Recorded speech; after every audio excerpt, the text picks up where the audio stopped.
You can try one more time if you want. No, it's fine. Okay. Yeah, I feel like the claps are more useful from my audio editing experience. It's a lot more useful from, like, a visual perspective of just, like, where in the hell do they line up? And then, like, once you got, like, a gross alignment, you pretty much have to just listen to it and, like, make it not... What in the hell?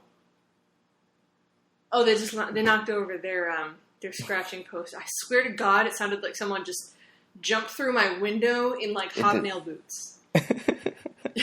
That was terrifying. I thought I had a home invasion.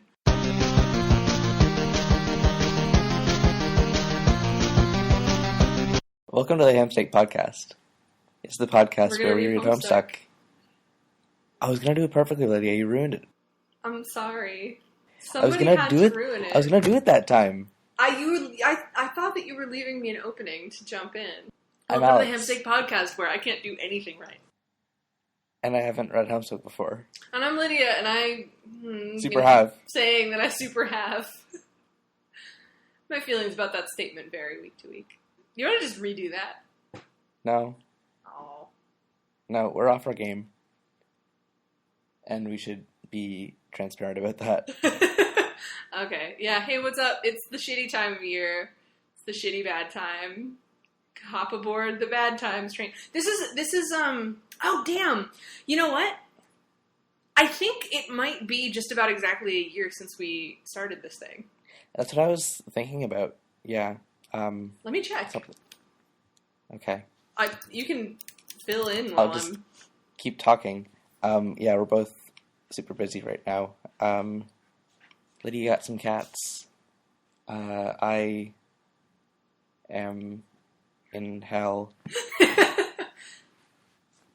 You know. Can you elaborate on that? No.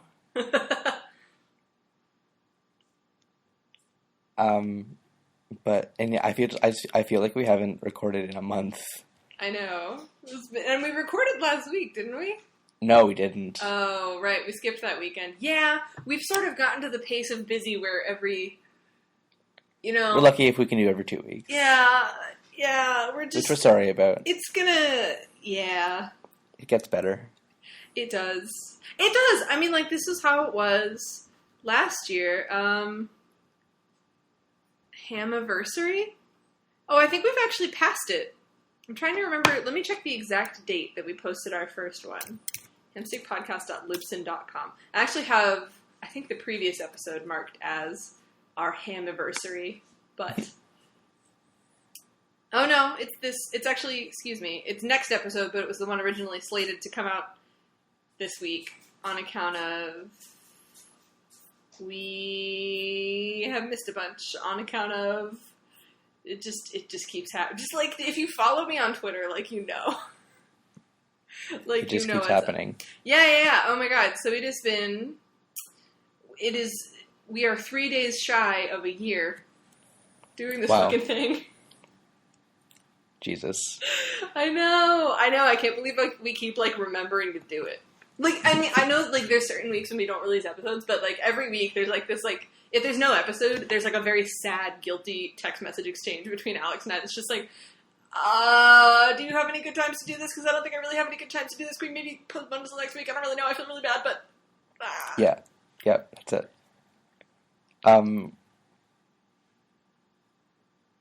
So there's been an epilogue to Homestuck in the past couple weeks. Did you read it? No, I didn't. Okay. Of course, I can't. Well, not really an epilogue, more like credits, basically, apparently. Oh. Like a credit sequence. Oh. Bring it all in, guys. And apparently it was really sweet. Yeah, I bet. So, looking forward to reading that in a year and a half. I hope we get to it in a year and a half. Optimistically, yeah. Oh my gosh. No, you know what we're going to have to do? We're going to have to just, buckle down this summer. Just, grind them out. Yeah. I'm excited about this episode, actually. The wheels are kind of starting to Okay, that's good, because I forget how to do this. Can you start us off? How do we talk about this podcast, Homestuck? How do we talk about Homestuck? We pretty much run down a little summary for you guys. with our attendant feelings about the subject matter, which are numerous, although events have been accelerating in pace to the effect that there's so much to talk about. I don't know. Keep going. What? So let's jump into it. We're reading pages 48, 42 through, I want to say 49, 44. Yeah. And so there's a bunch of stuff in these hundo pages, hundo and deuce pages. There's some important plot points that I mostly just want to hear Alex's reaction to, actually. Okay. I remember, and there's also like an answer to a question that like I thought was like really confusing, but then completely forgot that was just literally answered in the direct text of the comic in great detail this week. You remember last week when I was like, why the heck did Vriska put John to sleep? I don't remember. And she like will tell you. So, right. Let's go. All right. So we start off with we're back with the future desert friends, and they are all looking up at the 4th station, which is the Beckhead, which has just plopped down atop the frog ruins with the sound effect dog. Yeah, and this prompts WV to like very kind of laboriously draw connections.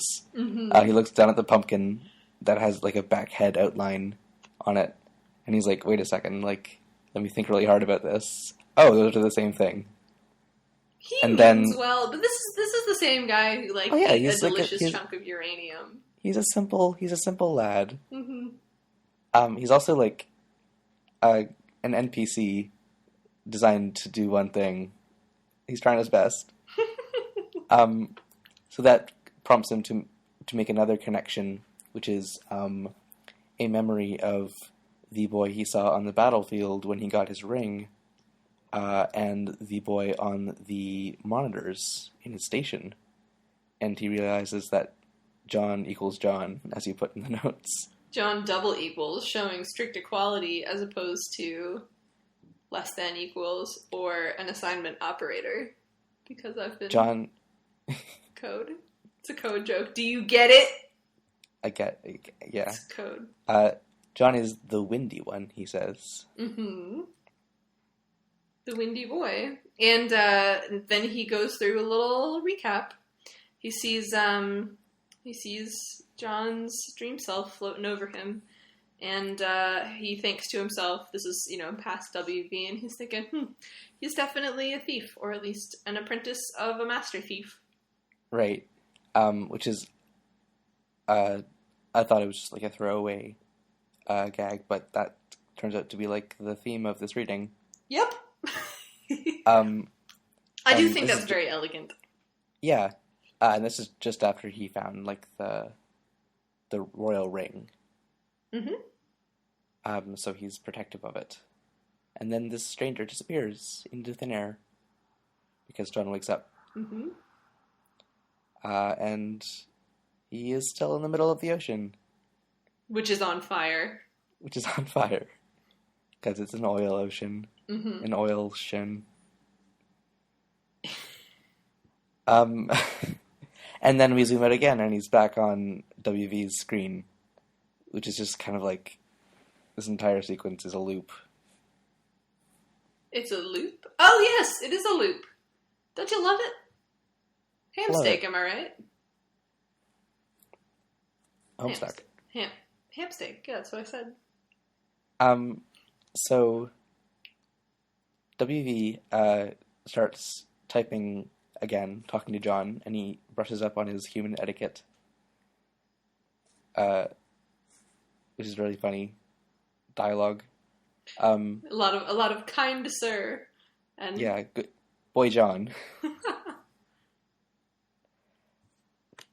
And but John isn't listening to him because he's being talked at by Vriska. He is? And I thought he was talking to Rose. He's talking to Rose. Rose first. Yeah. But He got a whole see. litany to go through. So he's talking to Rose at this point in time. It's a conversation that we just witnessed, where he's like, "Hey, Rose, you're spooking me out," and she's like, "Yep." And then he talks to Vriska, which WV does not want him to do. No, he wants him to talk to Jade very much, because Jade is very nice. Yeah, the nice one, the green text one. Mm-hmm. But he also wants him to talk to Karkat, even. But no, he doesn't. He doesn't want him to talk to Karkat. Oh, he does not. Wait. So, I think Karkat was talking to John as well. That was another conversation that we just saw, and that WV is now observing. Yeah, and he says, "No, you shouldn't talk to that stupid gray text human." And then the narration says, "That's not a human." And he's like, "Well, you should not talk to that stupid gray text not human." He's very straightforward in his parlance. Yeah. And then he calls John the stupid windy boy. Which we learn is for good reason, because, well, we'll see it in a second, because first John has to have a long conversation with Vriska, but before we see that, we have to see WV make a terrible mistake, which is to, in an effort to be a little more emphatic, he hits the caps lock button, which just slams a giant door down over the opening to his base, and he can't uncaps lock it, so he's just kind of stuck. Yeah. Whoops. So now we go to John's perspective, and he's being messaged by Vriska. As a bunch of green fire sort of encroaches on his little tiny baby rock. Uh-huh. And there's just these kind of, like, very visually striking panels zooming in on him, and then with this, like, this image of Vriska's face, like, in the fire with John silhouetted in front. And it's just, like, super imagery. It's very imagery. There's a lot of imagery happening here. This is, I don't want to say this is where the art really picks up, because it's not, but, like, the art has picked up by this point, and it's just, like, this comic is consistently, like, gorgeous to look at. Yeah, there's, as, like, we see in this reading, like we saw in the past couple, that there's a lot of, like, shots of the more detailed art style instead of, like, the sprites. Right. The what's called hero mode, when they're just actually drawn in a realistic way. Right. Yeah, hero mode. I like that. It wasn't me, it was the fandom, I think. Or was it Hussey? I'm not sure. It's always kind of hard to tell things like that just sort of emerge. They basically collaborated on this comic. Especially in the post-Cascade times. So, we'll get to those. Oh man, those are going to turn into, like, half, idea channel dissection of a fandom and half recap podcast. I'm looking forward to it. That's going to be real. I'm going to have to do a lot of legwork. But anyway, so Vriska is surprisingly straightforward in a really disgusting way. Yeah. She tells him straight up that she put him to sleep, and that seems to be the limit of her power over humans. And he's like, "Well, you have other powers usually?" And she's like, "Yeah, it's awesome. I can tell people I can control people." And he's like, "Huh."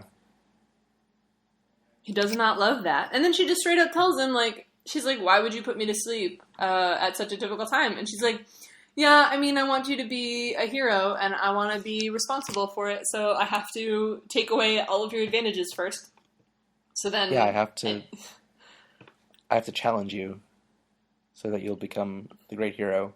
I already know you're going to become a great hero, so I want to be the one who's responsible for it.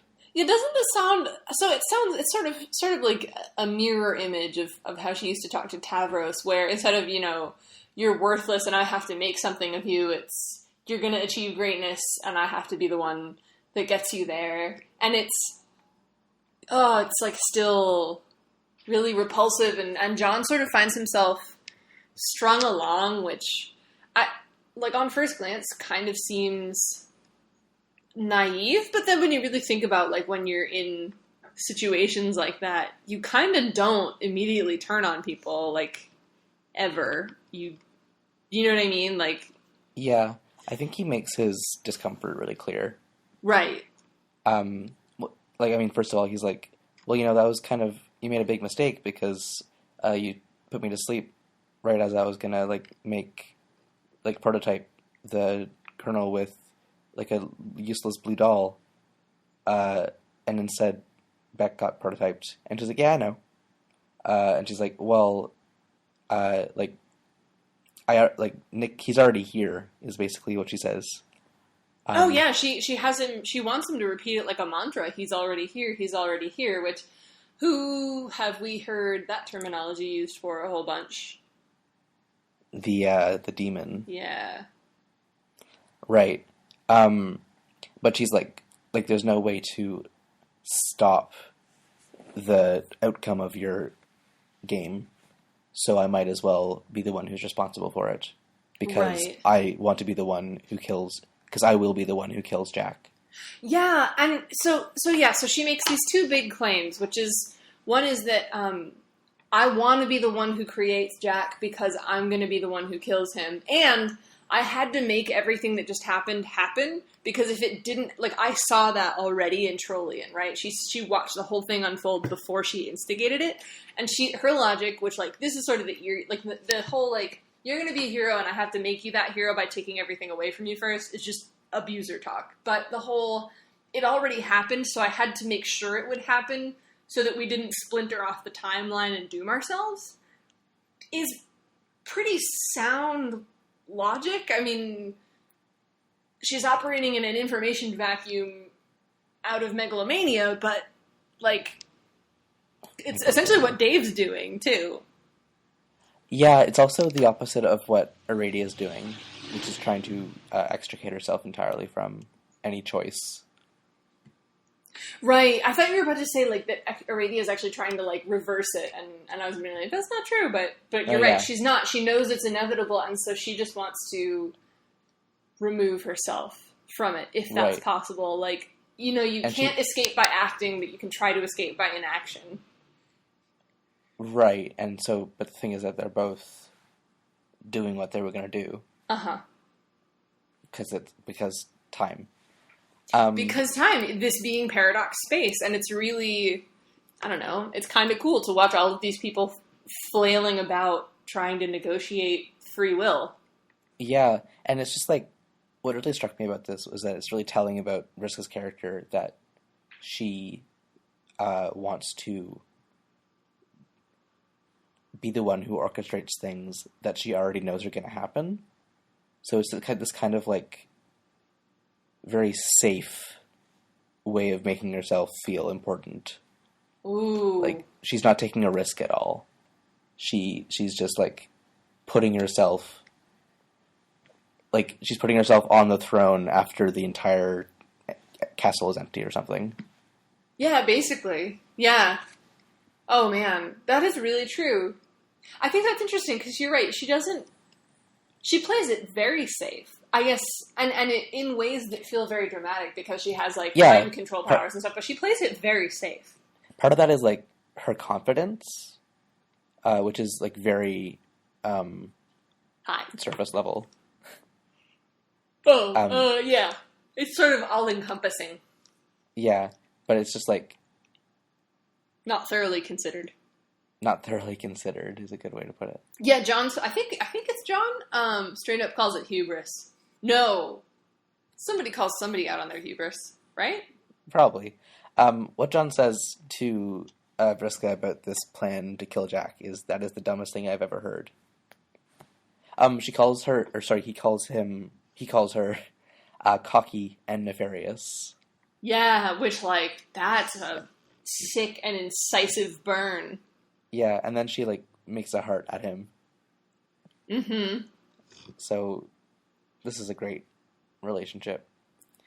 It's gross. Well, it's really gross, because, so, he's telling her, like, this is a really terrible idea, and she says, I'm the most powerful, she literally says, I'm pretty sure I'm the most powerful troll, and also, Right, I literally have all of the luck, nothing can go wrong. Right. Which is interesting because she had terrible luck last time we checked. Yeah, we don't know what's happened to give her all of this luck. And John says, and I quote, "You sound pretty cocky. You should be careful about that. That is totally how people have big-time downfalls, especially when they act kind of nefarious." Yeah. Which she just totally brushes off. And then she sort of, ASCII hearts him and signs off. And then he is trying to, like, sort of yell after her. And he keeps trying to do the whole, like, not 8 repeated characters, but 9 just to get her. And he, like, fails once and then, like, accidentally does 8 again. Like, he keeps doing 8, and it's like she's, like, worming her way into his brain. Mm-hmm. And it's like, oh, it's gross. Like a parasitic spider egg. It's gross. And it's gross because, like, you also get these little glimmers of humanity. Well, you know what I mean by humanity from her, where, like, she gets a big crush on Nick Cage when she sees the Con Air thing. So relatable. Well, like, it's cute. It's a genuinely cute moment. And then, oh yeah, she's this heinous, manipulative monster. Like, do you remember that time she literally tried to murder, like, the kid she'd been abusing for months? Like, ooh, don't like her. Yeah, it's just, she's a mess. Yeah, she's a real... But, I guess it more sort of casts light on the fact that she's not even so much, like... I mean, I don't know, I feel like evil's always, like, a meaningless thing, but it's just, like, she's just, like, such a disaster as a person. Yeah. Like... So anyway, meanwhile, WV... So John may not be paying attention to the encroaching green flame, but WV 100% is, and is mashing on his keyboard with caps lock on, demanding that he do the windy thing, make it windy and gusty, make it swirly, like, trying to describe it as many ways as he can, and John is doing his, like, I don't know, like, seesaw hands. Mm-hmm. And he just doesn't do it until he does. Yeah, then there's a new panel, and then, do the windy thing, do the windy thing, do the windy thing. John suddenly does the windy thing. Yeah. And, tell me what you thought about that. I mean, your note here is that you think I'm gonna not like it because it's a Deus Ex Machina hero power thing. Yeah. I didn't really think of it that way. I just thought of it as kind of like almost like he went into the Avatar state or something. Like self-protection. Right. I guess it was entirely flavored by Avatar because he was doing like a cyclone. Yes. To protect himself. Yeah. It just felt like a very like instinctive, subconscious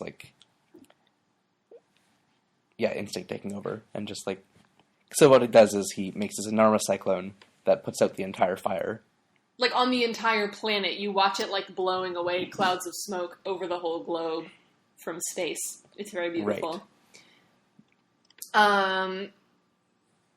And I also think it's interesting that you're talking about it being instinctive, which like, so just like there's this interesting, conversation about what is free will and what does that mean when you've got things like an alpha timeline and people who know the entire sequence of events already and time travel. So sort of analogous to that is also this whole like, what is instinct and what's your exile talking to you, right? Because unless you're, we've seen the seer characters sort of be cognizant of like the actual voice speaking to them. We've seen Terezi and Rose both be able to like hear it, but everybody else is just kind of like, I suddenly feel compelled to do this thing. Mm-hmm. And so you don't know how much of it is just John's self-preservation instinct, how much of it is WV inducing him, and whether that distinction even means anything. Right. Then Vriska hits him up with a fly puke of fly, and I puke a little bit in my mouth. Yeah. Poor taste. Really bad taste. John says, who's pupa? And she goes, oh, it's just what I used to call some loser. And I throw up a little bit in my mouth. So back on Durst, Rose is still asleep and glowing black, which is concerning. Mm-hmm. And Dave is watching over her, reading a book from her dream library. And this book is Dream Bubbles by Charles Dutton, who we've seen before, referred to as like a luminary poet. Mm-hmm. I'm not actually sure who Charles Dutton is. Hang on, Google. Hold the heck up. Charles Dutton. I'm 90% sure I know who this is. Oh wait, is he the uncle from Fresh Prince? No. Okay. Okay. It actually looks like he is not the person I thought he is. So, he's best known for his roles as Fortune in the film Rudy, Dylan in Alien 3, and the title role in the television sitcom Rock. Literally never seen any of those, and I've only ever heard of Alien 3. Yeah, I think that's kind of the idea, is he just wanted to pick someone that was, like, so obscure that, Right. You know? Yeah, and we get a great, Oh my god, he was in callback. prison for possession of a deadly weapon? Oh. I just saw the word manslaughter? Wait. Hold on. When he was 17, he got into a fight which resulted in the death of a man Dutton claimed had attacked him. Dutton was charged and convicted of manslaughter, and he spent the next 7 years in prison. Citation needed. Okay. Like, but I buy it. Sure, I don't... I'm not trying to slander this guy. I just, like, I kind of buy it. I just have no connection to this man. I mean, like, now I do. Like, he just, like, he got in a fight. He's probably just trying to defend himself, but... Anyway, so we get a callback to the classic Homestuck joke of misattributed poetry. Yep. And this is a poem about God's forge in frost. And it looks like a Whitman poem to me, but I'm not sure exactly. So the only thing that's a ripoff in that poem is the last line, which is literally, that this flesh would melt, thaw, and resolve into a dew, or whatever it is, which I believe is Shakespeare. Okay. I believe it's from a Shakespeare sonnet. It is an original Hussey writing, then. Yeah. Okay, because I was like, wow, this Walt Whitman poem is extremely relevant to Jade's entire deal. That's kind of amazing. Yeah, no, it's just done. I did go through it, and I definitely think it's sort of written with an eye to poetic meter, though it doesn't quite have its own meter. I'm gonna... It's also not, What? It's not quite, like, up to snuff. Yeah, it's a little... It does make sense. It does make sense that it's an original work. Yeah. Quasi misattributed poem, but really just a original creation with a cribbed Shakespeare line stuck onto the end. Mm-hmm. And that leads us into a flash where we see Jade's planet. Mm-hmm.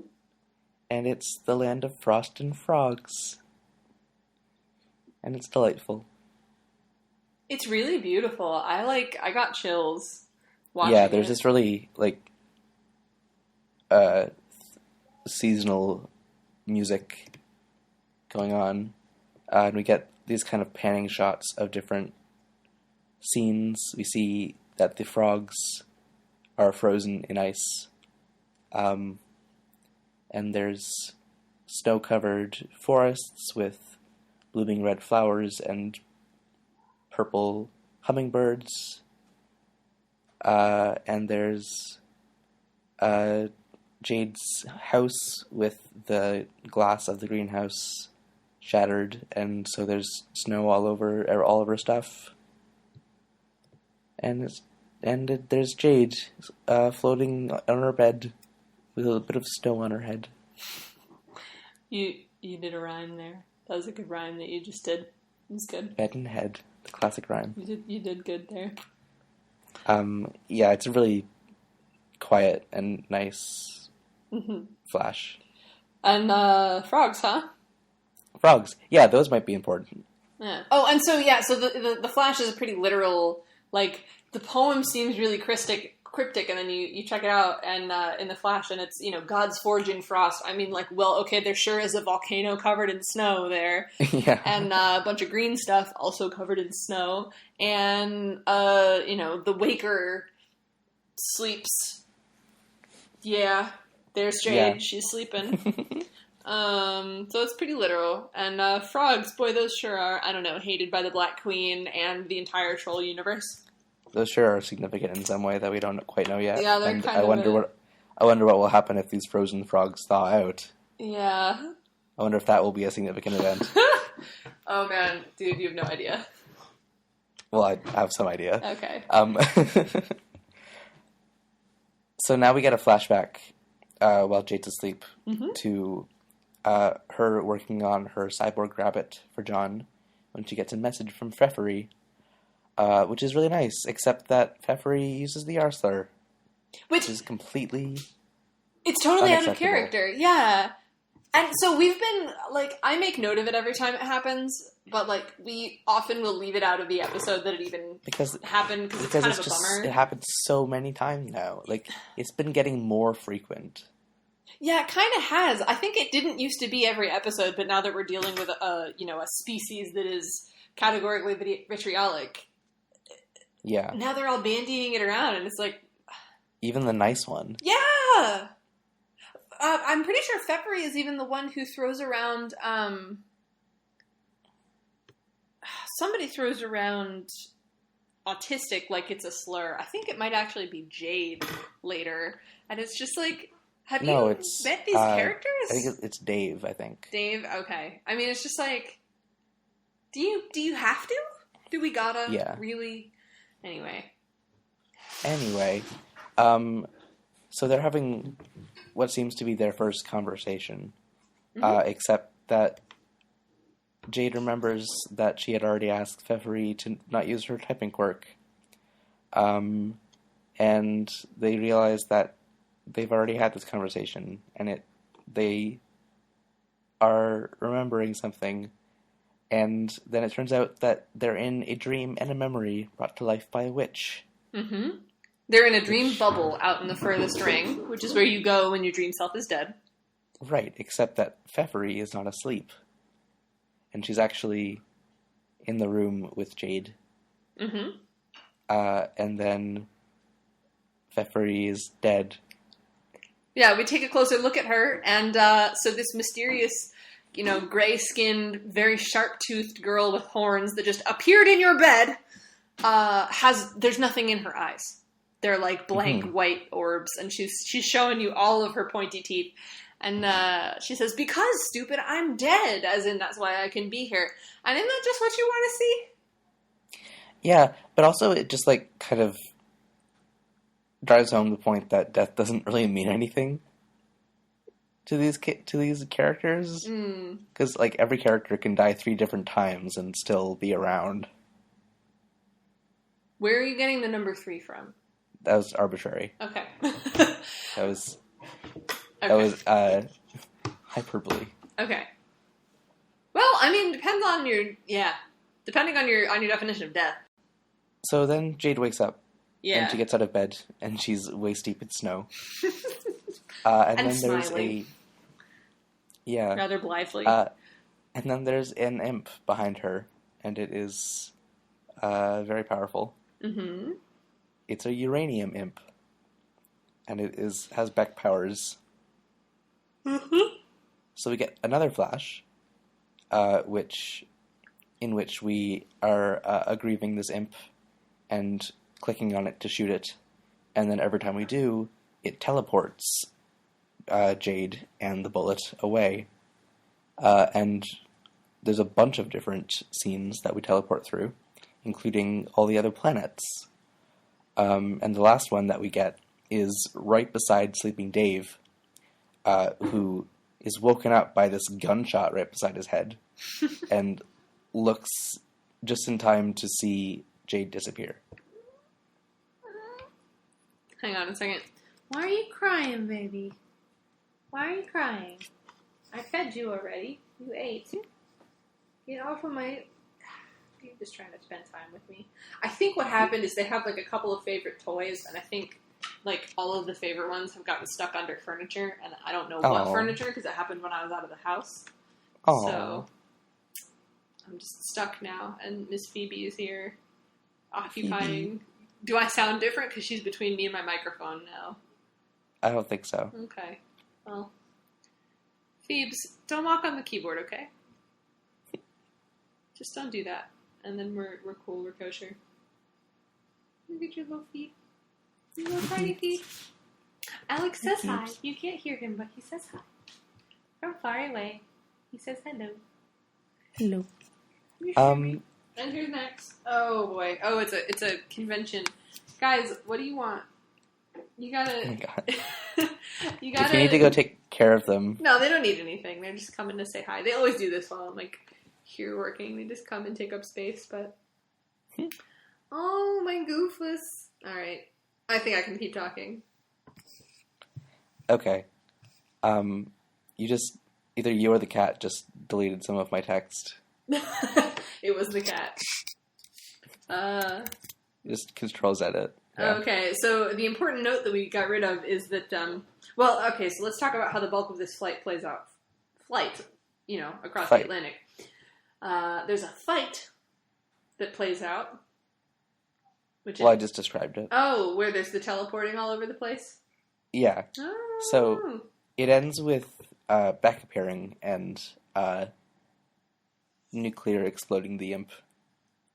Yep, which miraculously doesn't harm Jade at all, and instead causes her to level up on a really adorable echelon ladder with ranks including Dream Teen and Blowsack Scalawag. And Lil Curie. Which is just such a nice little... So on brand for Jade. Mm-hmm. Lil Curie. Yeah. I love it. Yep. So Jade's like, hey, now that you're I was about to say Lucis. Now that you're a sprite, you can talk, can't you, Beck? And then he faces the camera, and there's a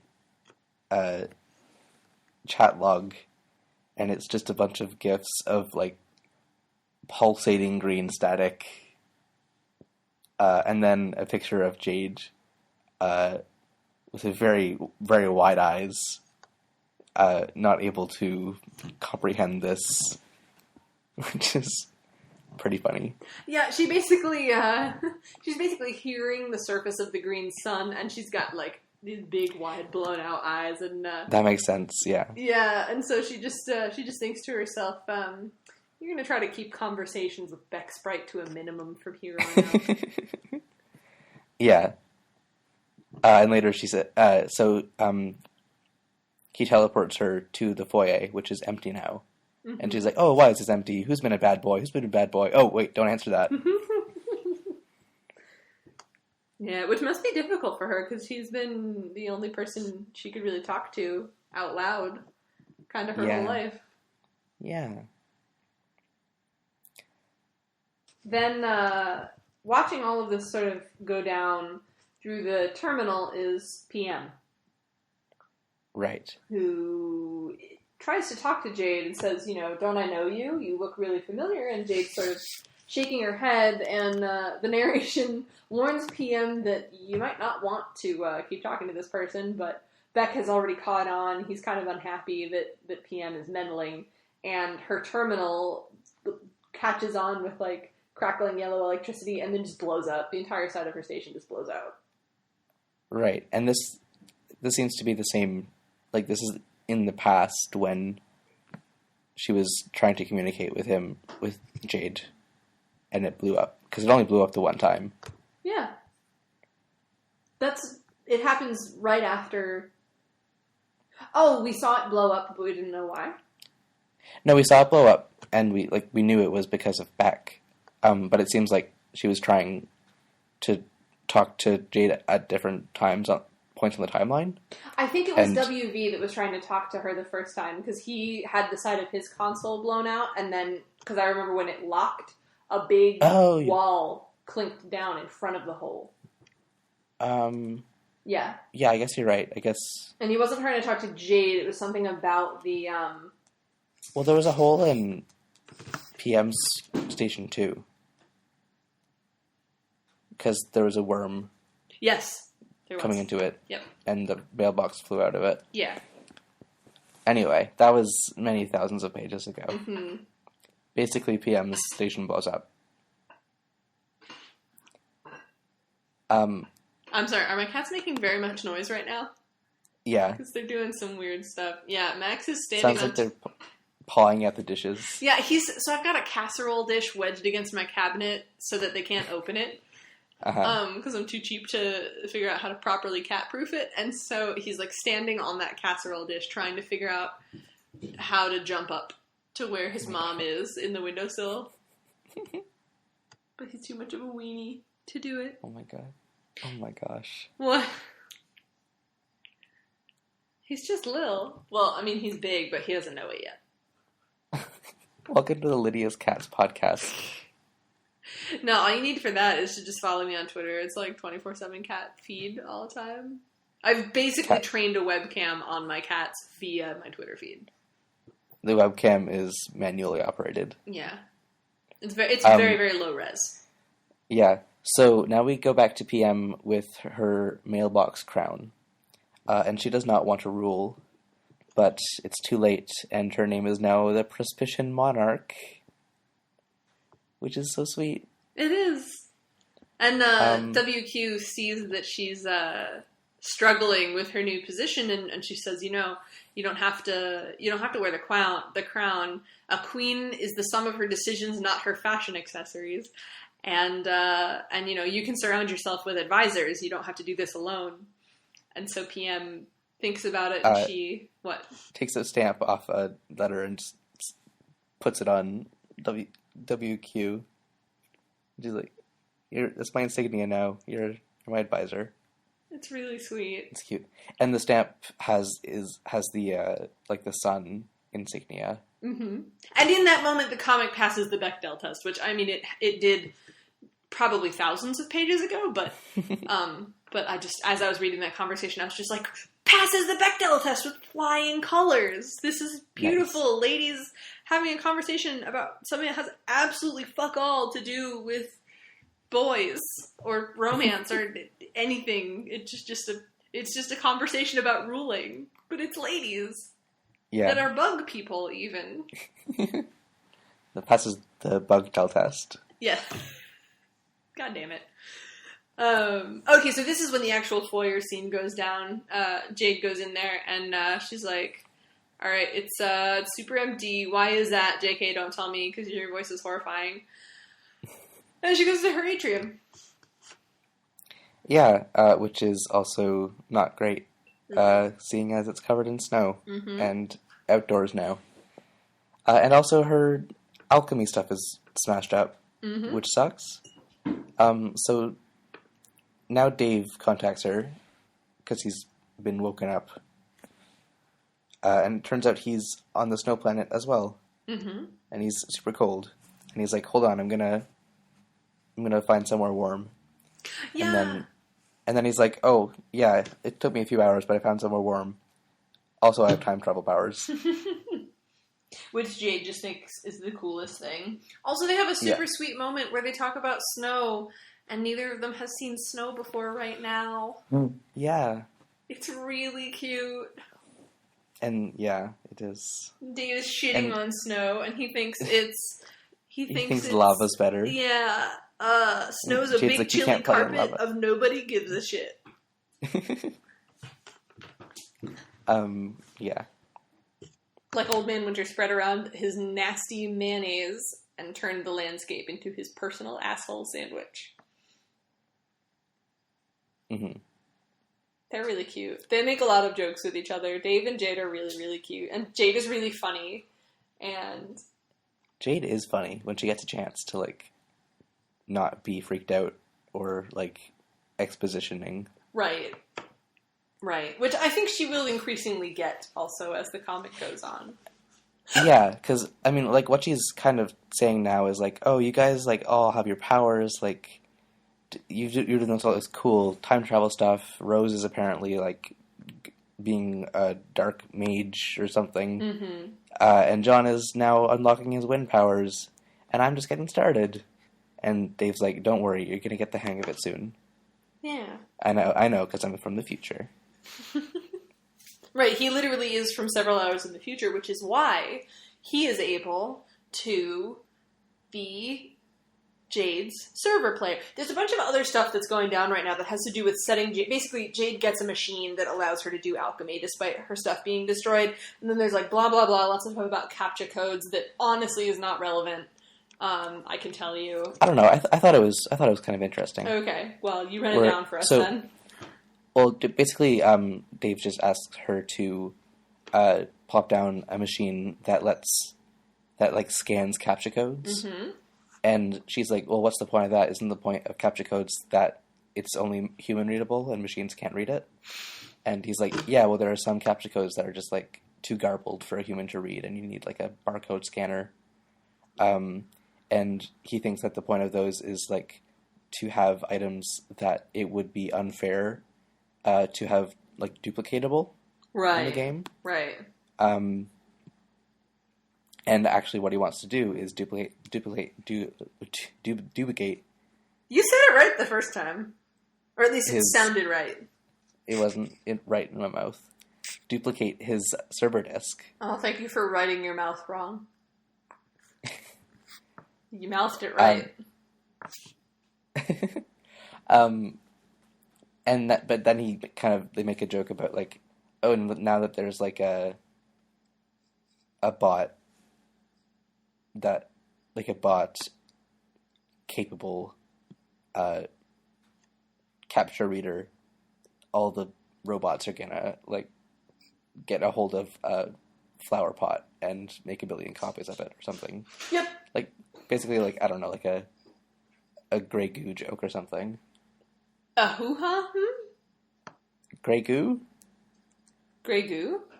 Like the apocalyptic condition of nanobots converting everything into Grey Goo because they're not programmed to stop. That just sounds like a French version of a popular pasta sauce brand. Okay. Or like... I see what... Like, you know, like if that pasta sauce were bought out by a man... Ragu? I don't know what pasta sauce... Ragu? Yeah. Is that a brand? I thought that was a kind of pasta sauce. Well, so RAGHU is a type of pasta dish, but then RAGU with an accent is a... Okay. I'm not going to cast aspersions on it because I think it's probably somebody's favorite out there. Personally, it is not my favorite. But it is a highly popular brand. Okay. It's some generic-ass shit. Sure. is what I have to say about it. What were we saying? That Dave is bringing on the machine apocalypse by giving Jade a computer that can read CAPTCHAs. Kind of. Pretty much. Good enough. Yeah. It's not like I'm making a joke or anything. Oh no, it's just she gives him the machine. Other way around.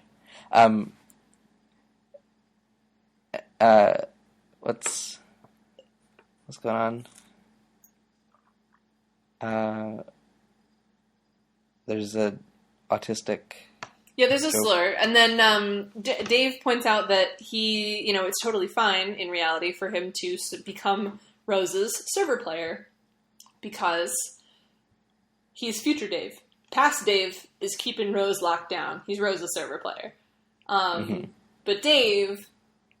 So John's already fulfilled his obligation to be Jade's server player by bringing her into the game, period. But now there's no problem if, this future Dave has to sort of babysit her environment because she's already in the medium. Right. And John's kind of busy right now. And John is kind of busy right now. And because Rose, he knows now, will sort of check out and not need any servering before Dave, her server player, becomes present Dave, who is, as far as that Dave is concerned, future Dave, who has, free time and energy to be Jade's server player. Make sense? Yeah. Cool. So, then she's about to do her alchemy montage, but Hussy's like, it's not Christmas yet. So, which I believe, traditionally, like, those big alchemy montages would take place on Christmas. Which is why they're like, it's not Christmas yet. I see. then Dave is, he's just woken up and he's taking stock of the Croc situation. Yeah, so this is past Dave. Right, present Dave. Past present Dave. Yeah. Who just wakes up after getting a gunshot right beside his head. Takes back his shades from the crocodile, but he lets it keep the sword. That's SORD ...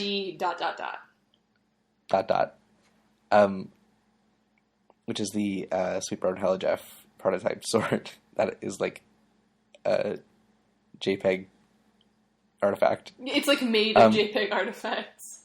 Yeah. And then Rose catches him up on what she's been hearing from the old gods. Yeah. And asks him what he saw / heard when he took his shades off on Durst and looked towards them. Mm-hmm. And what he says is that he heard a plea for help. Mm-hmm. And so Rose says, yeah, they're reaching out to you because they're being massacred across all of space and time and all realities. Right, which is important to know. Yeah, because in the Outer Rim, time and space don't work properly like they do in universes because it is outside of all the universes. It is like an underlying stratum. Mm-hmm. To be clear, I think it's fine if we use these terms interchangeably, but... Paradox space. So, the old gods live in the furthest ring. The Outer Rim is 100% just a really sensible term it's just from Star Wars. It's from Star Wars.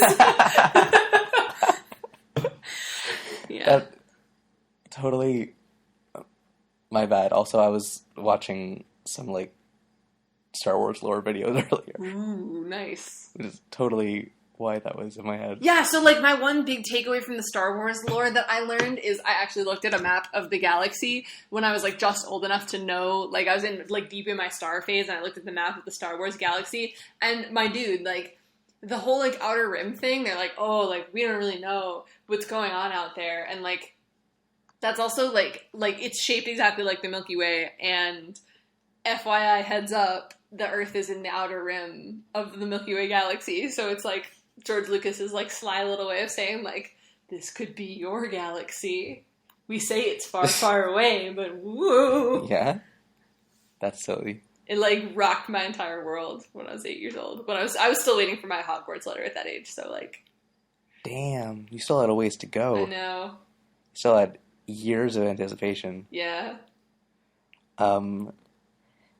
Yeah, but basically, Rose lays out this plan that will help the old gods. Or like, oh. That's Phoebe. I don't know why she's been so vocal today. Hi, Phoebe. Yeah, she's very chatty. Mm-hmm.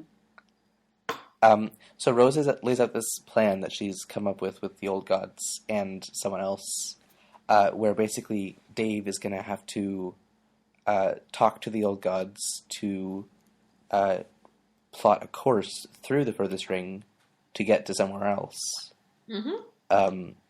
And he's going to need his time powers for that because the outer rim furthest ring is messed up in terms of time and space. But basically, they need to plot a course to the green sun.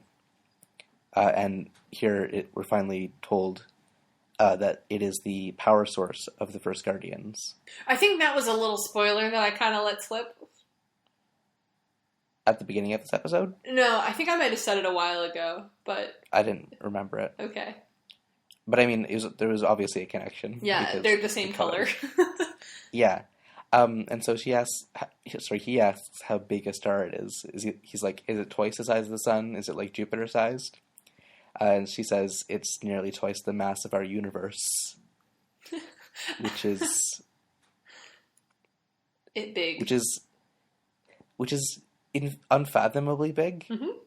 And I feel kind of patronized that Hussey would just throw around that kind of scale.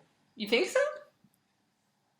yeah, it's kind of, I don't know, it's like, I guess you don't know that much about it, but it's like the Pokédex entries that are like, oh, Arcanine has a tail that's 1,000,000 degrees, and basically the idea is that it's like 10-year-olds writing these things down, and they're Oh, just like exaggerating because they're like, wow, this thing is strong enough to lift 10 elephants. oh, that's really cute. It is, but it's just like you throw out like a ridiculous number because you just want to like because it's so big, whereas nearly twice the size of the mass of our universe is an unfathomable but precise figure that I don't know why I'm so pissed off about that. I totally see why you would hate it, but I love it. But I see exactly why you would hate it, because it is so totally like, you know what I mean? There's no reason it has to be a completely unfathomable yet very precise measurement. Do you know what I mean? Yeah. It's the author somehow lording over the fact that, like, he thinks that he's conceptualized that, and, like, you, Yeah, puny exactly. reader, have to wrap your boggled mind around it. Exactly. Ah. Except I fucking love that. I will be your aunt any day. I will be your And audience. also, if that is like a real sun made of hydrogen, Nah, it would be like impossible. physically impossible. Mm-hmm. It would be like a black hole with a thing, Yeah. a point the size of Singularity. a singularity, the size of like a galaxy, Well, so, which is fathomable. I mean, a singularity is by necessity infinitely small, but it might have an event horizon the size of a galaxy. I can't believe I just fucking corrected you on that. I'm garbage and I'm sorry. No, thank you. That's what I meant. Throw this ham anyway. in the trash. It's gone bad. Space hams from space. We're the space hams. Watch out. We're the space hams. We just like ranted about astrophysics. Hey, listen, like that's why I like this, because it's like it's seriously like it like scratches my like Lovecraftian itch, but like A isn't written by like as much of a racist, and then yeah, I went there. Sorry. And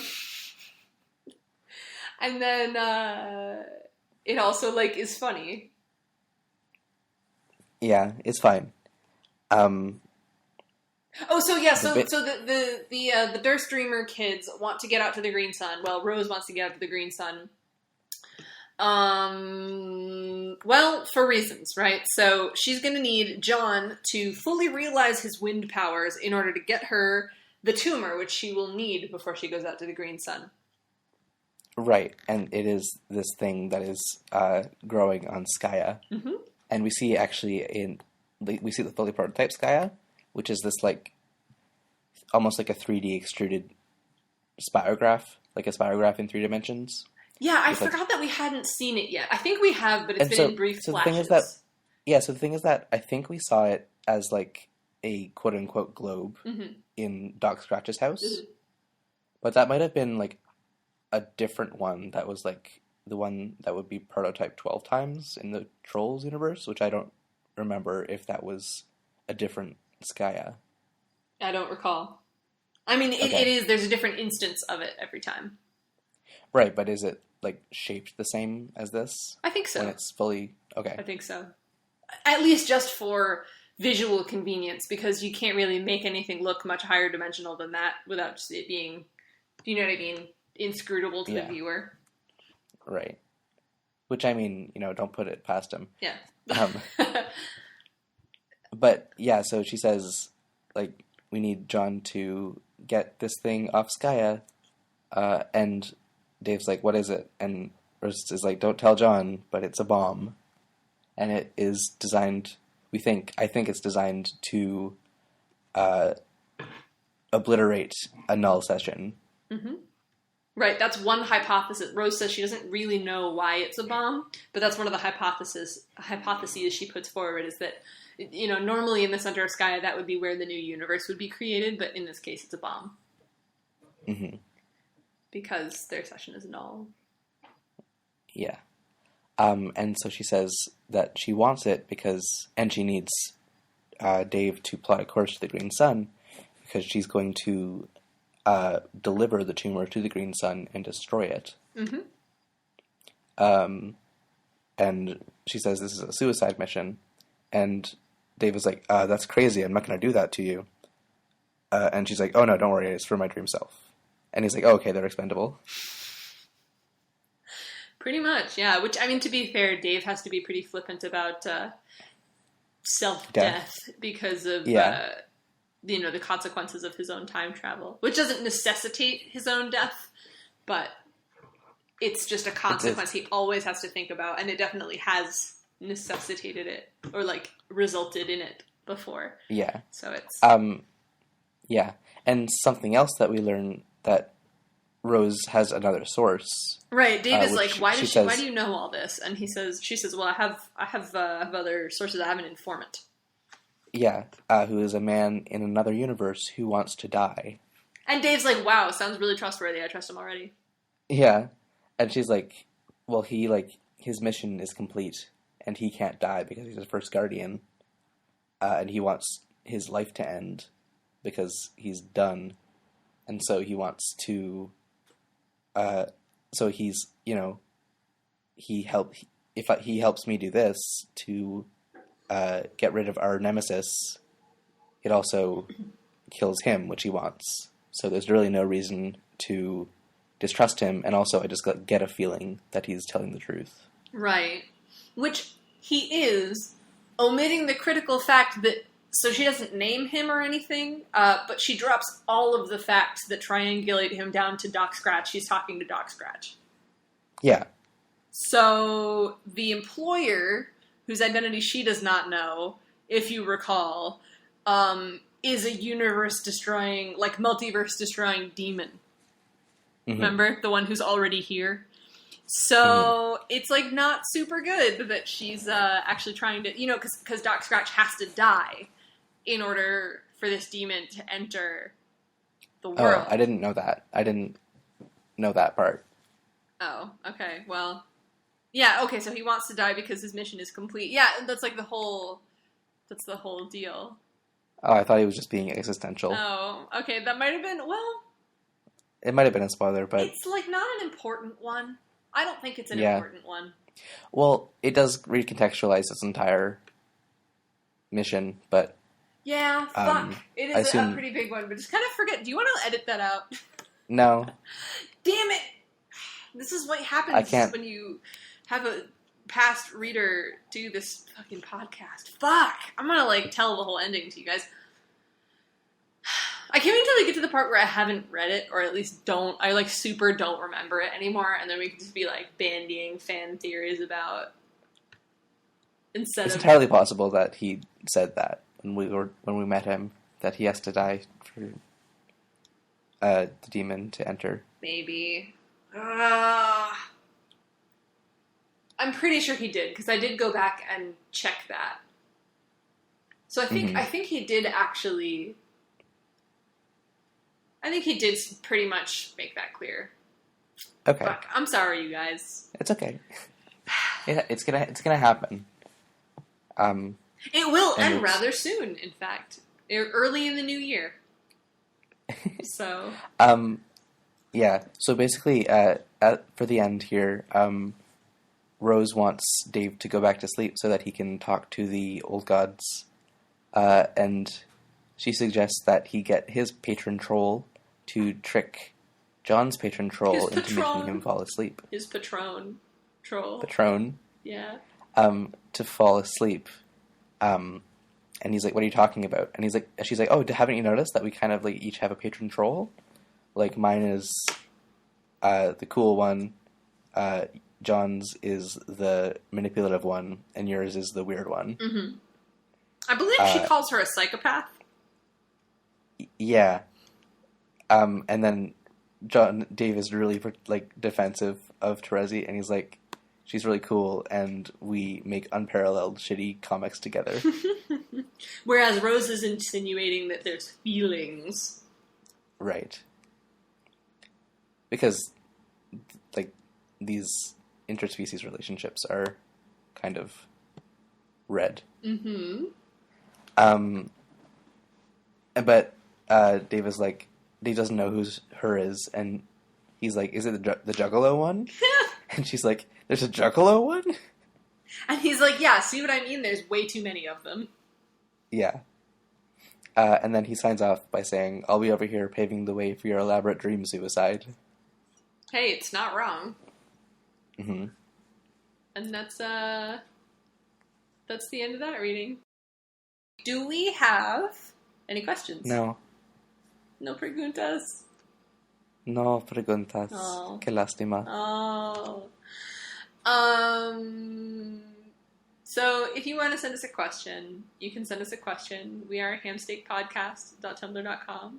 We also are on Twitter. We are at hamsteakpodcast. If you got spoilers, hit me up. I'm BreakChip on Tumblr and Twitter. And I'm Crunchleaf on Twitter and LeafCrunch on Tumblr. Yeah. Don't actually hit me up on Tumblr. I'm pretty sure I'm just sort of pretending I don't have As far it as I can anymore. tell, you haven't been there for months. I'll log in occasionally, but I don't touch anything. I'll log in every 3 to 4 weeks and just be like, oh, that's right, I hate this website. I've been having a better time with it lately. Yeah? It feels like a lot of vitriolic shit has either died down or I've just unfollowed the people who were presenting it to me. Nice. Yeah. It's a nice change of pace. Yeah, it kind of just feels like a nice, like a really nicely curated art magazine that also, for some reason, has personal updates and jokes from your friends. Nice. Mine's mostly animal vines. Ooh. Well... And Pokemon jokes. Vines? Still? Is Vine still up? Vine? Kate, this is a misconception. Vine isn't being deleted. They're just stopping support of the app. So you can't make new Vines. But the old Vines are still there. Whoa. Wait, I love that. It's this aging... Reminds me of the garden that the not the Pevensey. I think it is the Pevensey children from the Chronicles of Narnia. They go back and it's 500 years later in Narnia, even though they've been gone for about 2 years. And they go through this crumbling, ruined garden, and it's that, but with vines. Wait, are you talking about? Because what I'm thinking of is the Did you read the Magician's Nephew? The prequel one? Yeah. It's that's there's the world that's this dead city under a red sun. Ooh. That's completely still. Ooh. And they go into this hall and there's these wax figures and chairs. And they wake one of them up and it's this queen and they escape, they take her out of the world that's about to it's crumbling around them. Yeah. And it's just black and white with a red sun. Oh, cool. I'm going to have a nightmare about that later. It's so striking. Oh my god, I haven't thought about this in so long. Yeah. But it was such a striking image. Yeah. Oh man, I might go back and reread those books, actually. Those are, they're worth a read. Yeah. They're good literature. They're real good. But so the book I'm actually thinking of, I believe, is Prince Caspian. With the, With the voyage. What garden? It's sort of a throwaway thing at the beginning, but they make their way back to Narnia, and it's this throwaway scene as they're getting back to the castle or finding the contact or whoever it is. Oh yeah. There's a ruined garden. Damn. Right. The place that's oh yeah, this is where we sat and had dinner, and now there's a rose bush. Yeah. Right. Yeah. A vine. That makes sense. A vines, I see. Yeah. Plants. It's true. That's the episode. That's the episode. I'm not planning on being ridiculously swamped next week, so hopefully we'll actually have another episode next weekend. But eitherwise, sure, why not? Eitherwise. It'll come out 2 weeks from now, probably. You'll see it eventually. We'll see you soon, and when we do, we're going to read pages 49:45 through 50:32. It will also have been more than a year since we started this fucking thing, so if you've been here that whole time, thanks. If you haven't, thanks for joining us, and we hope it's super worthwhile. And holy shit, I can't believe we've been doing it for a year. And we're not even halfway done. Although I think we're pretty much, more or less on schedule still. And what else happens? So Tavros is going to talk to Jade. John is going to talk to a bunch of locals. Something really cool is going to happen to him. Tavros has an incredibly traumatic experience. Something really cool happens to Vriska too. And somebody we haven't seen in a while comes back. And things get interesting. I love this, like, stinger. What, somebody we haven't seen in a while? No, this, like, anticipation. Like, you've never done this in the episode before. It's always been in the show notes. Yeah, I figured... I had the doc open, so I figured I might read it, but this might become a staple. I enjoy delivering cryptic stingers. It's very satisfying. Yeah. Oh, man! Oh, you guys. I mean, I feel this about a lot of episodes, but, like... Oh, man, like... Fuck, like, so much good shit is gonna happen. Oh! There's gonna be so much, like, oh! Moments. I'm ready. Are you ready? I hope you're ready. I am. Awesome. Alright. See you then. We'll see you guys. Bye. Bye. Stay hammy.